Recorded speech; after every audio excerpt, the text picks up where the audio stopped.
Muy buenos días, un saludo muy especial para todas las personas que hoy nos acompañan en este canal, a todos nuestros suscriptores, a todos los amigos del mismo.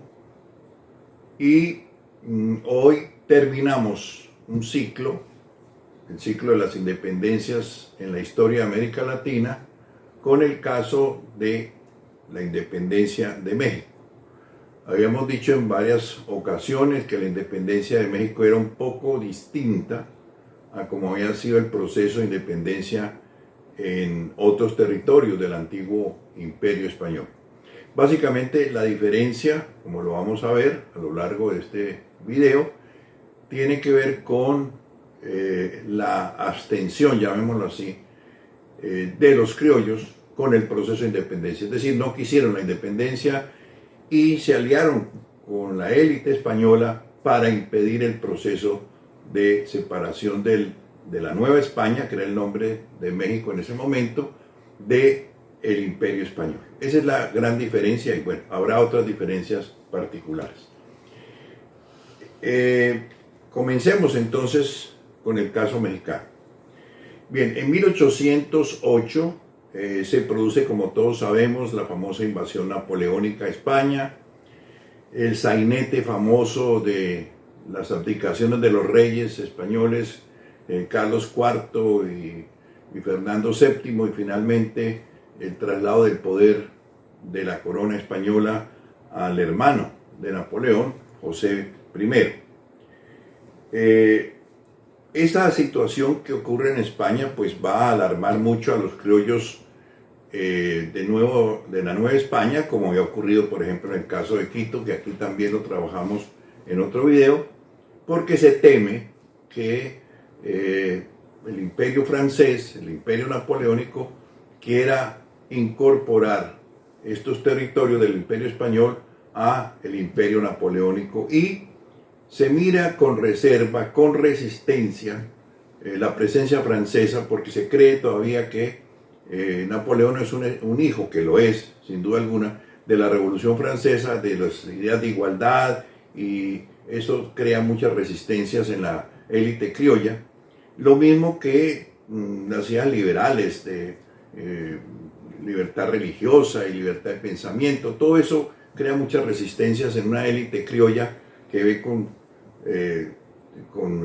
resistencia, llamémoslo así, esa presencia, la posible presencia de Francia en estos territorios.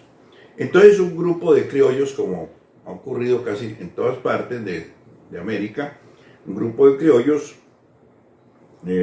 algunos de ellos se llaman Francisco Primo, Francisco Azcárate, y un clérigo, Melchor de Talamanes, solicitan al virrey de la Nueva España, José de Iturrigaray, que convoque una junta suprema de gobierno, una junta provisional, como había ocurrido en Caracas, en Santa Fe, en Buenos Aires, etc., que asuma el poder en nombre del rey Fernando VII, que se encuentra prisionero de Napoleón. El virrey accede, se crea la junta. Sin embargo, los españoles de la ciudad de México se rebelan, destituyen al virrey y ponen preso a estos criollos que habían promovido la junta de gobierno. Estos criollos van a morir en prisión. Alguno de ellos aparece misteriosamente suicidado.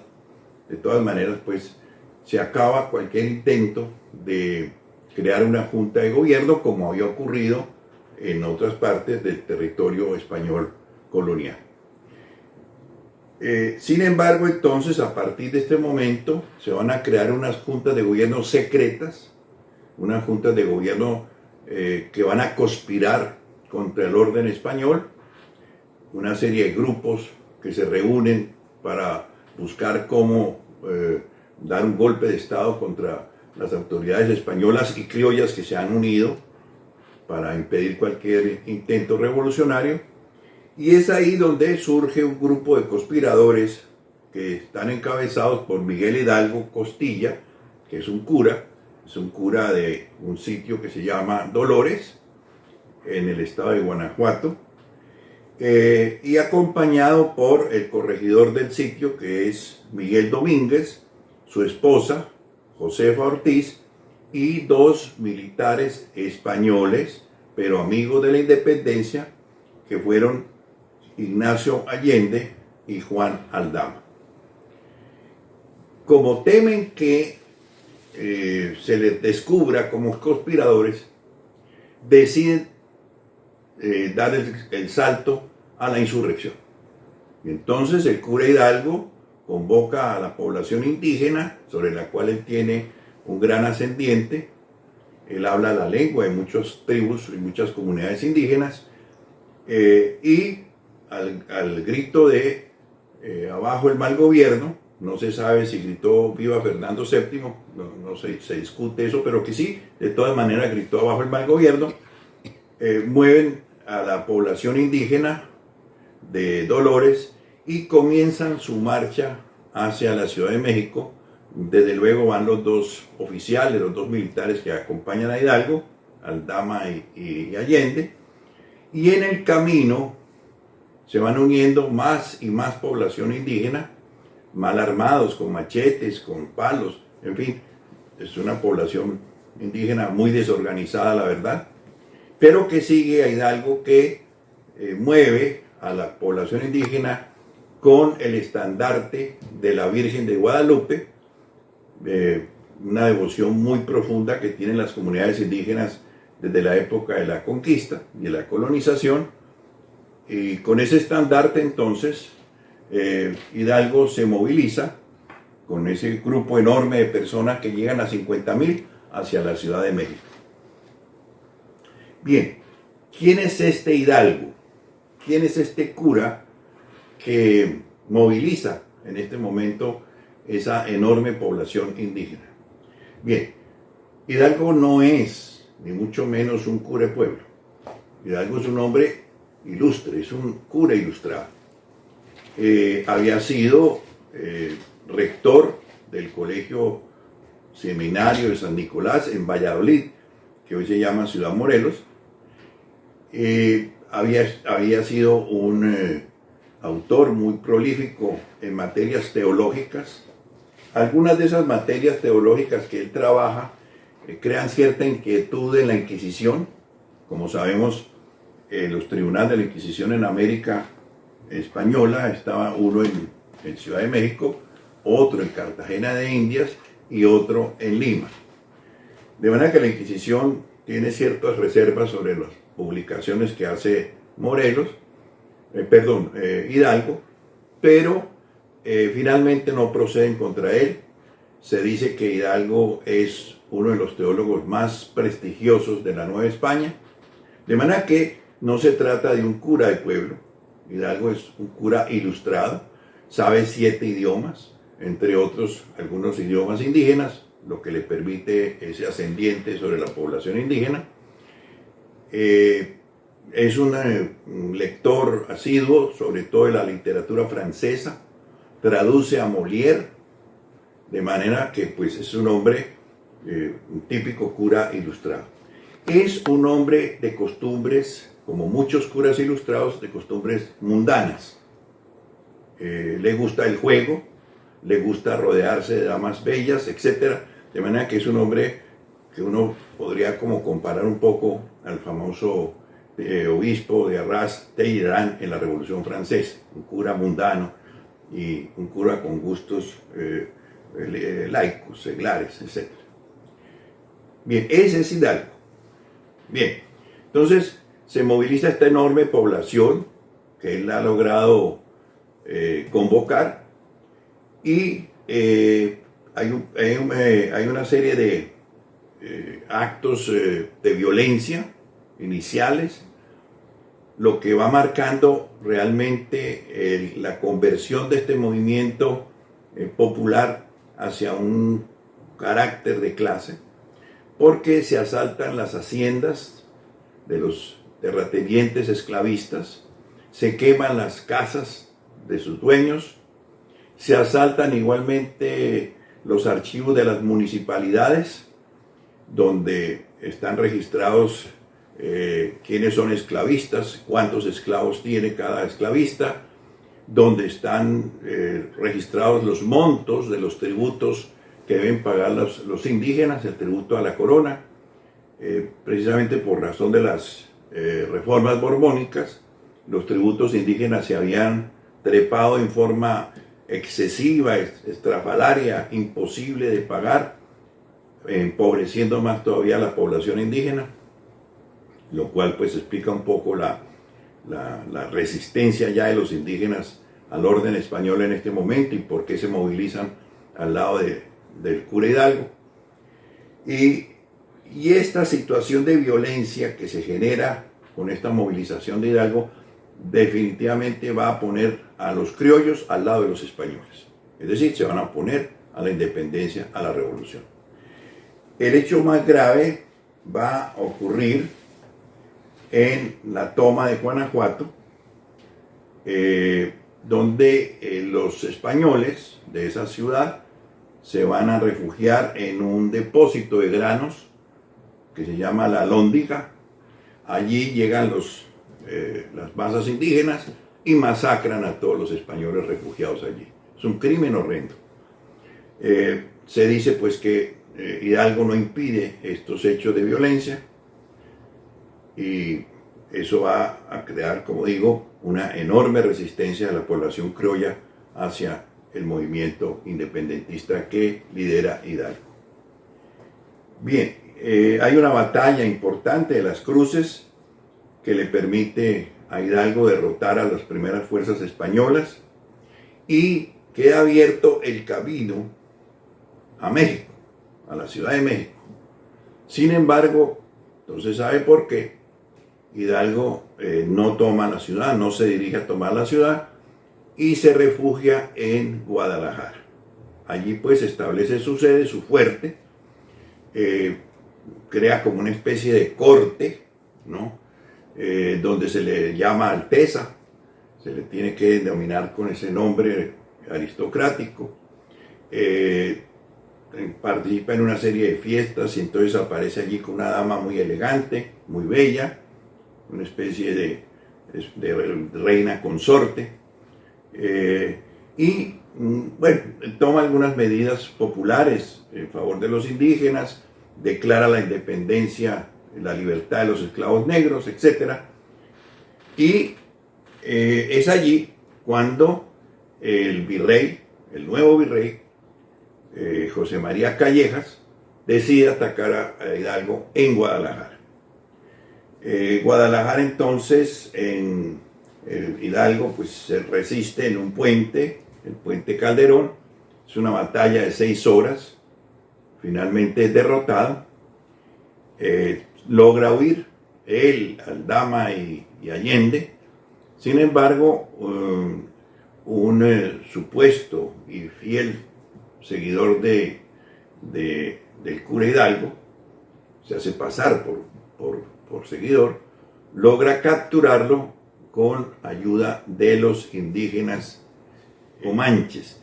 Estos indígenas habían sido una de las comunidades indígenas que más resistencia habían ofrecido a los españoles en la conquista. Después de que Cortés logra conquistar Tenochtitlán, comienza la conquista hacia el norte y se enfrenta a estos indígenas y es una resistencia de muchos años. Por eso la conquista de México no se hizo en un solo día, con la conquista de Tenochtitlán. La conquista de México duró casi 40 años. Bien, entonces capturan a Hidalgo y a sus acompañantes militares. Hidalgo entonces hace una confesión de arrepentimiento.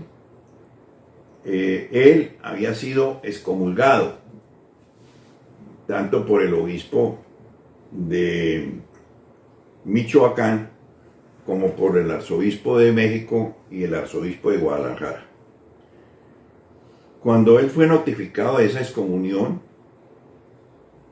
rompió la notificación diciendo lo siguiente: ellos, es decir, los obispos. Son católicos por política, pero su Dios es el dinero. Bien, de todas maneras, él habla de un arrepentimiento, eso no lo salva de ser fusilado. Se niega que lo fusilen por la espalda como traidor, él no se considera traidor, y el oficial que dirige el pelotón de fusilamiento acepta su fusilamiento de frente. Los cabezas de Allende, de Aldama y del mismo Hidalgo son cortadas y se van a colocar en la alhóndiga famosa donde se había producido la matanza de Guanajuato. Esas cabezas colgadas van a durar hasta la fecha de la independencia de México, es decir, hasta 1821. Es decir, prácticamente 10 años estuvieron colgadas esas cabezas, exhibidas allí. Bien, con la muerte de Hidalgo no termina la lucha de independencia en México. Lo va a suceder otro cura, el cura José María Morelos y Pavón. José María Morelos y Pavón es un mestizo, algunos dicen que es un mulato. Había sido alumno de Hidalgo en el seminario, él es sacerdote, y allí pues recibe las enseñanzas de Hidalgo, que admira muchísimo. Cuando Hidalgo entonces levanta su movimiento, Morelos se le presenta, se pone a sus órdenes y le pide que lo deje ser capellán de sus huestes. Hidalgo le dice: no, usted es una persona que sirve para el ejercicio de la milicia. Le pide entonces que se cargue de dirigir la revolución en el sur de México, es decir, de Acapulco y toda la zona aledaña, y efectivamente Morelos se va a encargar de montar un ejército y prácticamente logra liberar durante esos años todo el sur de México, de Acapulco hacia la zona sur, hacia la zona de Guatemala prácticamente. Morelos es muy distinto a Hidalgo. No es un cura ilustrado, ni mucho menos, es un autodidacta, pero tiene dos cualidades muy importantes como dirigente revolucionario. En primer lugar, crea un ejército disciplinado que va a realizar una serie de acciones militares victoriosas. Eso hace de Morelos realmente un personaje brillante como militar y conocido en muchas partes del mundo. Se dice, eso puede ser una leyenda, que Napoleón llegó a decir que él con 5 generales como Morelos conquistaría el mundo. Ese ejército disciplinado va a evitar lo que no evitó o lo que permitió Hidalgo, que eran los saqueos, los atropellos a la población civil. Es un ejército que evita todo ese tipo de atropelías, es un ejército que sigue una disciplina militar muy estricta por parte de Morelos. En segundo lugar, Morelos se va a preocupar por crear una institucionalidad. Y entonces convoca un congreso, que él va a llamar Congreso Americano, un congreso que se reúne en la población de Chilpancingo, y en ese congreso él va a presentar un documento que se llama Sentimiento de una Nación. Es decir, aquí tenemos un estadista. Morelos es ya un estadista. Primero porque busca una institucionalidad y segundo porque trae unos propósitos muy claros en cuanto a qué busca la independencia. En ese documento, Sentimiento de una Nación, él propone, por supuesto, la independencia total de la Nueva España, consagra como principio fundamental del nuevo Estado que la soberanía reside en el pueblo mexicano. Segundo, que el pueblo mexicano delega esa soberanía en ese Congreso americano, que es un congreso que va a ser un congreso constituyente, va a expedir una constitución. Habla de 3 poderes, el legislativo, el ejecutivo y el judicial, es decir, la idea liberal de organización del Estado, se suprime el tributo indígena y se proclama, obviamente él es un hombre muy religioso, se proclama la religión católica como la religión oficial del nuevo y futuro Estado. Señala también en ese documento que los cargos públicos deben ser ocupados solamente por americanos. Ante ese Congreso, Morelos rechaza cualquier denominación como Alteza y el único título que pide para sí es que se le llame siervo de la nación. El 6 de noviembre de 1813, el Congreso Constituyente proclama la total independencia de la Nueva España, de España, de la nación española. Y también se expide pues la primera Constitución mexicana, en la cual el Poder Ejecutivo se le va a encargar a Morelos como jefe del Ejecutivo. Y aquí pues va a producirse a partir de allí una serie de derrotas militares muy graves para Morelos, que se las proporciona ni más ni menos el famoso Agustín de Iturbide. Agustín de Iturbide va a reclamar como mérito el haber derrotado a un gran militar que era Morelos. Veremos posteriormente el papel de Iturbide. Es el que derrota realmente a Morelos. Esas derrotas llevan a que el Congreso le revoque a Morelos la dirección del ejército e igualmente la jefatura del Estado. Sin embargo, el Congreso se ve amenazado por el avance de las tropas realistas, al mando casualmente de Iturbide, y le pide a Morelos que venga a proteger el Congreso para poderse trasladar a otra ciudad, a Tehuacán, para evitar que sean apresados los miembros del Congreso. Y en ese proceso de protección al Congreso, Morelos es capturado. Entonces, cuando es capturado, pues se le va a juzgar por las dos instancias jurisdiccionales, la jurisdicción militar y la jurisdicción eclesiástica. Por supuesto, él también ha sido objeto de excomunión. Y como es un cristiano muy devoto y temiendo que no pueda ser enterrado en zona cristiana, en el cementerio cristiano, pues va a delatar a todos sus compañeros de rebelión, va a delatar los sitios donde hay armas y va a hacer una retractación de lo que había sido su papel como revolucionario.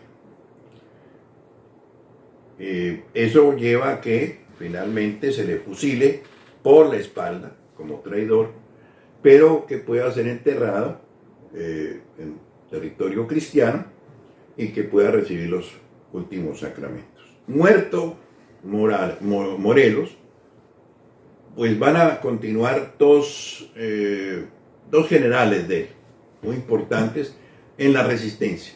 Desde luego son guerrillas, desde luego es en zonas inhóspitas, difíciles de acceder, que van a continuar atacando a los realistas, pero obviamente ya no se trata de estas grandes movilizaciones militares, sino pura lucha de guerrillas.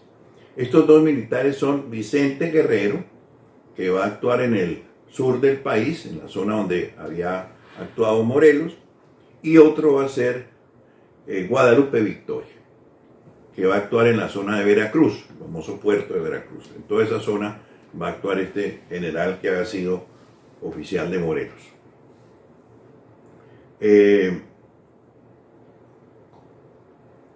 Bien, entonces llega un nuevo virrey a la Nueva España, se llama Juan Luis de Apodaca. Juan Luis de Apodaca entonces decide otorgar indulto a todos los rebeldes por pacificar definitivamente a la Nueva España después de que ya se ha vencido a los rebeldes, y concede un indulto que más o menos comprende unos 50.000 o 60.000 personas. Allí uno de los que va a recibir ese indulto es Andrés Quintana Roo. Ustedes saben que hay un estado de México que lleva el nombre de él, Andrés Quintana Roo, se llama el estado de Quintana Roo. Quintana Roo había sido presidente del Congreso Constituyente citado por Morelos y había sido el redactor del acta de independencia de la Nueva España de España. Él se acoge pues al indulto. Pero va a ocurrir un hecho inesperado tanto para los españoles que viven en la Nueva España como para los criollos, y es el famoso levantamiento de Riego en 1820 en España. Este oficial que iba al mando de las tropas que iban a tratar de reconquistar los territorios sublevados, mandado por Fernando VII, una vez que él regresa de la prisión a la que lo ha sometido Napoleón. Riego se rebela, esa rebelión se extiende a todo el estamento militar en España, recibe el apoyo de muchos sectores y finalmente Fernando VII se ve obligado nuevamente a someterse a la Constitución de Cádiz de 1812, a aceptar que no puede ser un monarca absoluto, a aceptar unas normas que lo limitan en su poder y a conformar un gabinete de liberales, de todos estos liberales que habían estado luchando por lograr una monarquía constitucional.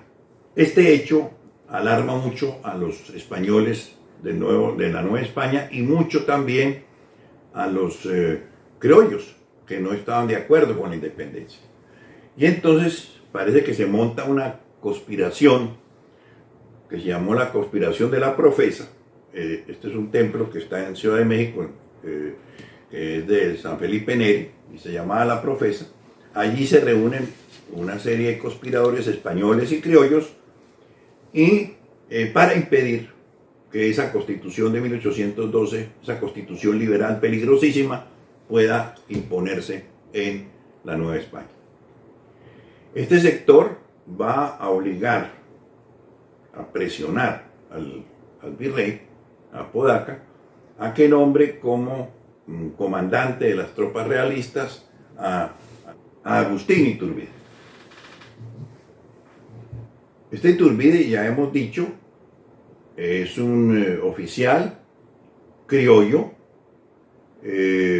ha luchado durante 5 años contra los rebeldes independentistas, particularmente contra Morelos, de eso se precia.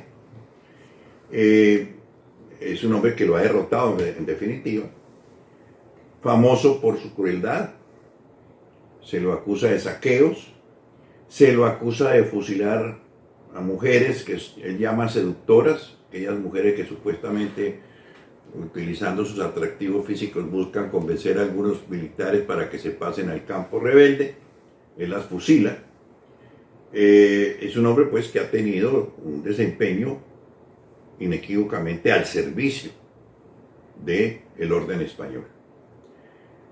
No tenía posibilidades de ascenso porque los altos mandos militares eran para los españoles peninsulares, y además pues sus haciendas han sido objeto de saqueo por parte de las tropas de Hidalgo, lo cual también lleva a que haya sido un militar tan hostil y tan contrario a la independencia.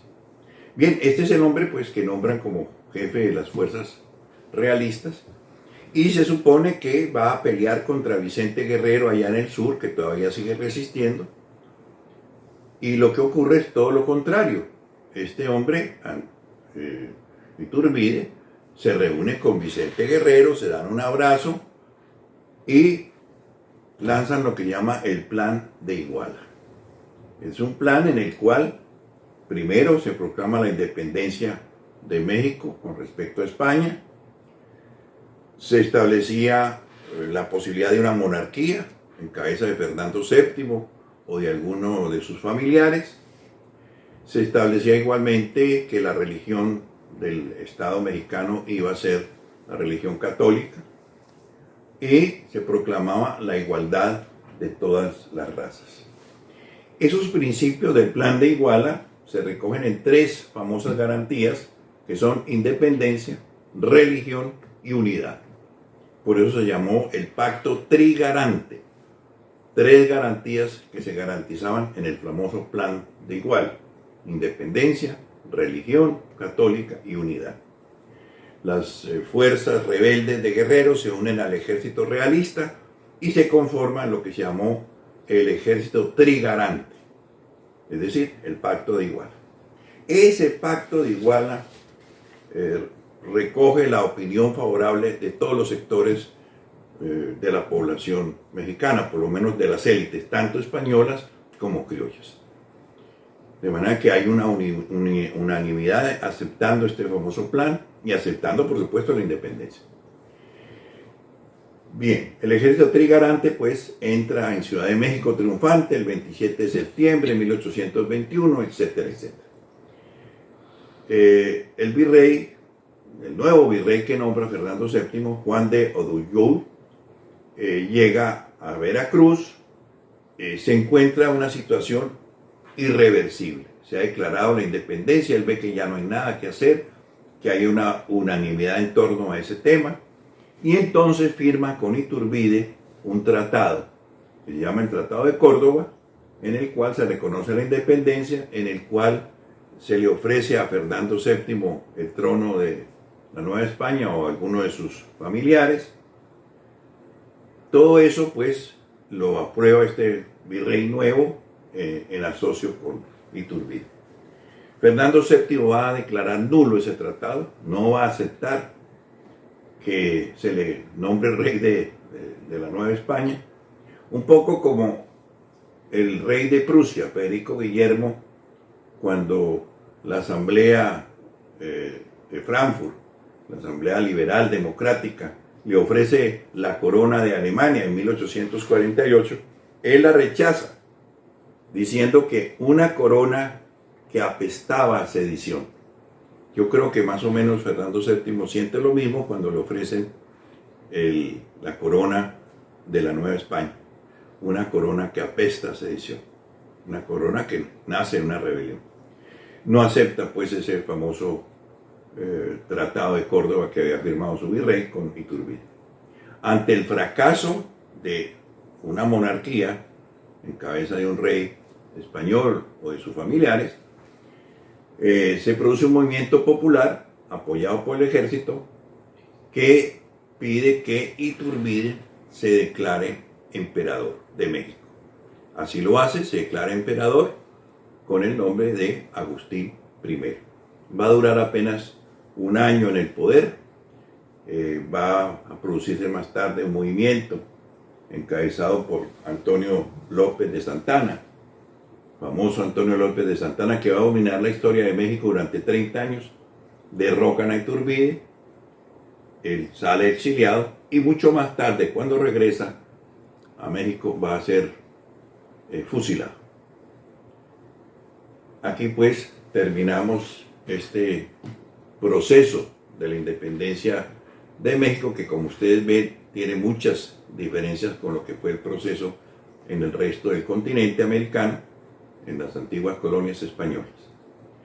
Con esto cerramos pues el ciclo de las independencias en la historia de América Latina. Abriremos entonces un ciclo solamente con grandes acontecimientos interesantes, importantes, trascendentales de la historia de América Latina, pero ya no en una hilación continua, etcétera, sino en grandes acontecimientos de nuevo dentro de un contexto histórico que va a ser pues el motivo de nuestros próximos videos, para lo cual también esperamos contar con el apoyo y la compañía de todos ustedes. Un feliz día para todos y los esperamos en una nueva oportunidad. Muchísimas gracias a todos.